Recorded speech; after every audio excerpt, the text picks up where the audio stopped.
बरोबरच पुण्यात एक मोठी बातमी। पुण्यातही कोरोनाचा रुग्ण आढळलाय। 87 वर्षीय वृद्धाला कोरोनाची लागण झाली आहे। आरोग्य विभागाकडून काळजी न करण्याचं आवाहन करण्यात आलेलं आहे। आरोग्य विभागाकडून योग्य उपाययोजना केल्या जात आहेत। 87 वर्षीय वृद्धाला कोरोनाची लागण झाली आहे। पुण्यात ही बातमी। मुंबई पाठोपाठ आता पुण्यात सुद्धा कोरोनाचा रुग्ण आढळलाय। अपडेट्स घेऊयात आमचे प्रतिनिधी सागर आव्हाड यांच्याकडून। सागर, आता आरोग्य विभागाकडून अलर्ट जारी करण्यात आला असेल आणि योग्य ती काळजी घेतली जात असेल।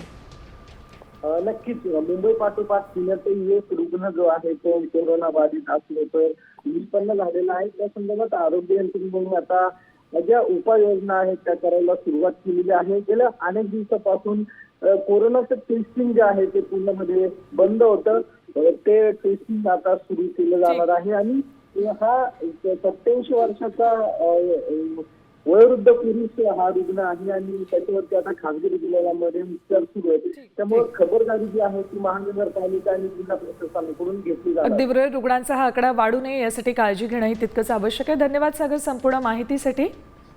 तर मुंबई पाठोपाठ आता पुण्यात सुद्धा कोरोनाचा रुग्ण आढळला आहे। तर चीनचं